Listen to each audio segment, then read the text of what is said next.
Yo, what is up, YouTube? So today I wanted to do a slightly different video. I wanted to talk about what we are going to be expecting from a very close by update to Japanese Umamusume that I think should be really cool, and I think is also very relevant to what's been happening around horse racing right now. If you think this is interesting, make sure you guys like and subscribe to this video. Leave a comment below. Let me know what you think. Let's get right into it. So this is what I really want to talk about here. So Paka Live happened, volume 61, so I guess the 61st episode. And this usually is a live stream for Japanese Umamusume, or, well, just Umamusume.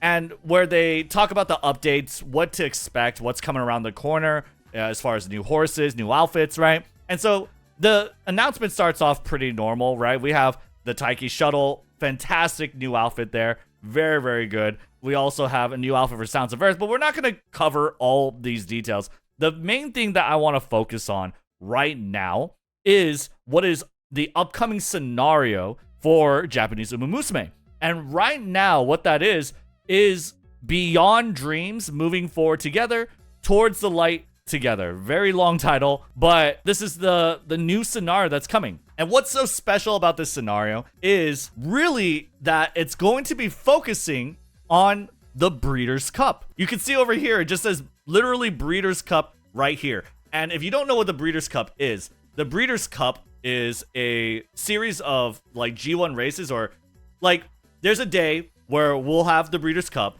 and there's going to be a Breeders' Cup Classic, Breeders' Cup Filly and Mare Turf, right? There's a lot of different Breeders' Cup races. The biggest one is Breeders' Cup Classic, which, if you guys have been paying attention to the horse racing world and, you know, Twitter, very recently a Japanese horse won it. His name is Forever Young. Forever Young is a insane horse by pretty much all metrics. He is racing right now, right? And his career is just crazy, right? I don't even think this is all his wins, but he's been winning around the world, going around the world, and very much importantly as well, Forever Young is the horse of Susumu Fujita, who is the CEO of Cyber Agent, which is the parent company of Sai Games. Fujita was able, or rather he bought Forever Young basically when Umamusume came out. And so this has been a long time coming, right? Not only did he have and acquire Forever Young when they released Umamusume, but he's been raising Forever Young. He's been not breeding, but he's been raising Forever Young to be this champion racehorse, at least as an owner. Now he's just kicking butt all across the world. And again, he won the Breeders' Cup Classic, the Breeders' Cup, the biggest Breeders' Cup race. So Breeders' Cup is a series of races again. Breeders' Cup Classic is the big one. It's the big G1. It's the dirt race, right? We'll talk about that a little bit. And for the first time ever in 2025, and you saw this, you can see on my YouTube video, I went to the Breeders' Cup Classic in Del Mar, or rather the Breeders' Cup. Forever Young pulled off this stellar victory, an amazing victory. Right after that, they announced that they're going to make an Umamusume. They have a silhouette, and basically it looks entirely like Forever Young. What I wanted to do in this video is kind of talk about what can we kind of expect from this kind of scenario. It's focusing on an overseas G1 gauntlet, right? Breeders' Cup. What do we think is going to happen? Let me know in the comments what you guys think. I think this scenario will probably be very dirt focused, or rather the biggest race you can win on it would be dirt. And why would that be the case? Definitely you can make the argument against that. You could say that if you go on Game Tora, you take a look at Umamusume, you look at the turf aptitude who sucks on turf, there's not that many horses. There's like 11 horses or 12 that are F rank and below on turf rating, right? So that means they would be dirt specialists. That is absolutely a valid point. However, what I would say is this scenario is probably going to be very similar to the scenario that's already existing, and that's the Prix de l'Arc de Triomphe, or the Project Lark scenario. In this scenario, you train your Umamusume to go to Paris, to go to France, and win the Prix de l'Arc de Triomphe. And you could do this with any Umamusume, including Haru Urara. You could do it with Kopano Riki, Hoko Tadamaya, anyone who's bad at turf. Why? Why can you do this? How can you do this? Well, the reason why is because the scenario allows you to. The scenario gives you events, or rather has like built-in mechanics to allow you to race in this scenario. So if I could just find it over here, the turf rating over here. Yes, so overseas aptitudes. So basically this training scenario, long story short, you can race, get these points, and buy these little upgrades called overseas aptitudes. And the first one, overseas turf aptitude, if you buy the level 2 version, your turf aptitude gets raised to A. And the long champ aptitude, your medium distance aptitude gets raised to A. So you could challenge the Prix de l'Arc de Triomphe with any Umamusume. And likewise, I do think that is very likely to happen here. Because Forever Young is very closely tied to the scenario. In this Paka Live, we expected to learn about Forever Young a little more, but I don't think we got that much detail about her. So instead, that is kind of postponed or pushed back to late February, which we'll definitely cover and talk about. You guys should follow me live on twitch.tv/Rednu23 if you guys want to do a watch along for that. But Breeders' Cup, right, again, is the classic. The Breeders' Cup Classic is the dirt race, okay? It is the biggest dirt race in the world, I would say. And again, the biggest champion of it right now is Forever Young.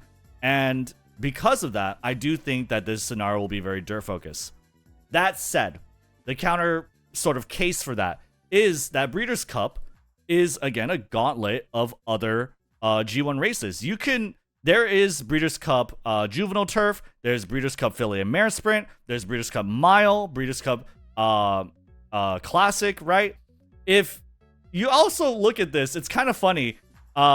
It kind of looks like the URA. On the URA training scenario, the story about it is that Akikawa, the director, wanted to make a sort of huge event, a URA sanctioned event, and that would be to have a bunch of different races for anyone to race in, right? Any Umamusume can race on this day, on this URA event, and they would have a race that would be suited to their distance and their sort of aptitude, whether it's turf or dirt. That's the whole concept of URA training scenario, the very first one. And Breeders' Cup Classic, or rather Breeders' Cup, sorry, is kind of like that. It has a G1 race for pretty much every classification. A filly and mare sprint, a filly and mare turf, a juvenile fillies, a mile, right? Classic, the dirt. So yeah, you get the picture. Breeders' Cup has a bunch of other races besides that. But I will say that I still think that Breeders' Cup Classic will be the sort of figurehead of it because, again, a cyber agent owned horse, Forever Young, is the champion. He won it. And this is his biggest crown achievement as definitely someone that owns Umamusume. And it's crazy. It's absolutely insane that we are living in this timeline. It's really funny. What I do think for this scenario, right? Project Lark, you have the bosses, okay? You have the bosses like Venus Park. You have Rigantona. And you also have a secret boss in this scenario as well, who is Monju, who also appeared in the season 1 finale of Umamusume and got, like, this is how she appears in the anime. This is her redesign and what she looks like in the scenario, okay? And so she's the secret final boss of Project Lark. And so why, again, I do think that Breeders' Cup Beyond the Dream scenario is going to focus on Breeders' Cup Classic is because who is ripe to be a secret boss? Forever Young. Forever Young is absolutely going to be a boss sort of character. There's going to be a huge legend about Forever Young. Why? Because just look at his record. This isn't just like, oh, the cyber agent CEO owns Forever Young and so he's going to glaze the horse. No, obviously. This guy is actually a beast, right? Forever Young has 13 starts, at least on this website. He might even have more. And of those 13 starts, he's won 10. So Forever Young is an insane horse. They won the Breeders' Cup Classic. I definitely think Forever Young is going to be a secret boss. You can also look at other very notable winners. Sierra Leone, who it might be the antagonist to Forever Young, because Sierra Leone won the 2024 Breeders' Cup Classic and was trying to win the 2025 Breeders' Cup Classic, which Forever Young won instead. Another horse that might be a final boss, maybe they might be a regular boss, could be American Pharaoh. American Pharaoh is right now in Japan, and he's on stallion duty, right? So he's basically breeding with a lot of Japanese horses, and so he's a legend. American Pharaoh is an absolute legend, and he's one of the biggest winners of America, and now he's on stallion duty. American Pharaoh seems like a very likely candidate, right? Another one that could be a final boss might be Zenyatta. Zenyatta is I believe, a mare, right, chat? I believe Zenyatta is a mare. Let me see over here. I can't read this wiki page. I'm so used to reading. Yes, she's a mare. And she's also a horse of incredible, crazy renown. And I'm not just picking these American horses out of like a hat. I'm looking at the Breeders' Cup winners, okay? These are the biggest winners of the Breeders' Cup Classic, okay? So definitely, like, Forever Young is absolutely going to be featured as a boss, very likely a secret boss, and maybe we might see Sierra Leone, American Pharaoh, Zenyatta, I don't know. That would be really cool. And I think definitely with Umamusume being as popular as it is, how it's penetrated the sort of mainstream audience, the space, I feel like they might have permission.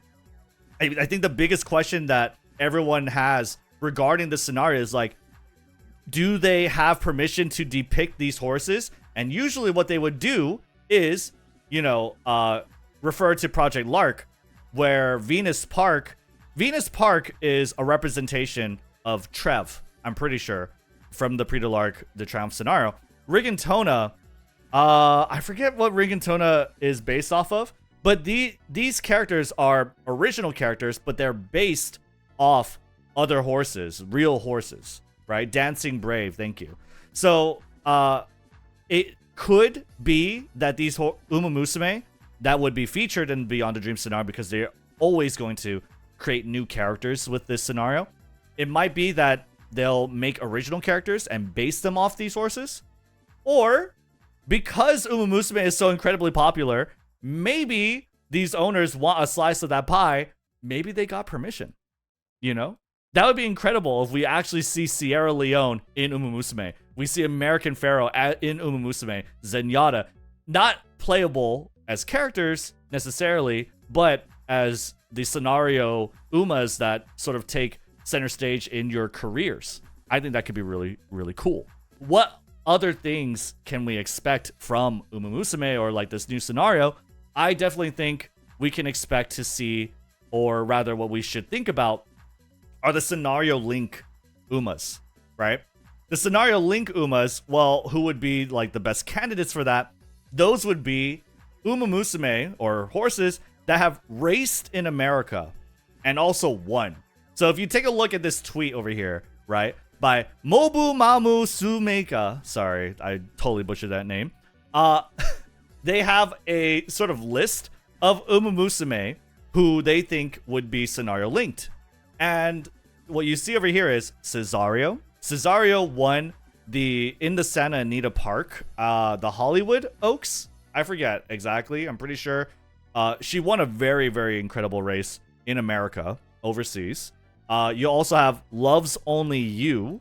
I believe also Loves Only You is a mare, right? Loves Only You, Umamusume, or Netkeba. Netkeba is also a mare. Yeah, Loves Only You also won in America. So this top row is they won in America. American Oaks, sorry. So Cesario won the American Oaks. Then you have Loves Only You, who won an American race as well.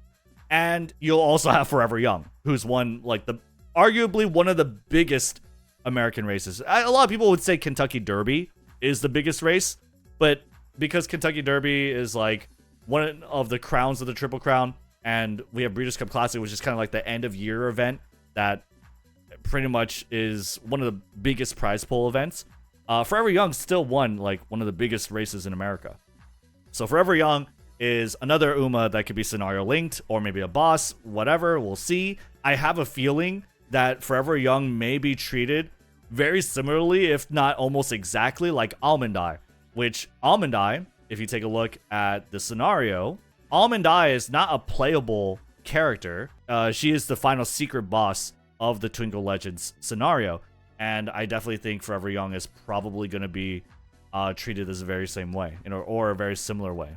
Other Umamusume that can be American, or sorry, basically American scenario, right? Simply Rudolph, who raced in America. These are the Umas that race in America. You have Seeking the Pearl. We also have Red Desire, who has not yet come out, but she is the a very primary rival to Buena Vista. Yet then you have the Espoir City, who also, I believe Espoir City raced against Zenyatta. I definitely think if we're to think of like scenario link Umas who would be giving you bonuses during the scenario, it's going to be Umas who actually raced in America. This definitely seems like the most likely candidate list, right? So we have Cesario, Loves Only You, Espoir City, and Seeking the Pearl. Red Desire as well. So anyway, those are all my thoughts on this event. I definitely think this is really exciting because I feel like it's a sort of initiation of overseas involvement into the giant Umamusume project. I definitely think that's if it's not what's happening, I mean, at least it's the biggest opportunity for it, right? And I think that's exciting. I think that's really cool because if we could get like, I don't know, American Umamusume game, American Umamusume scenario, right? I don't know. Like, the possibilities are endless. And I love this franchise. I love this IP. I definitely want to see, like, how it could expand, you know? That's what I would definitely want to see. Let me know what you guys think in the comments below. Leave a like and subscribe. Use code MAMO for 10% off your gamer subs. I'll see you on the next one. Peace. Another horse that might be a final boss. Maybe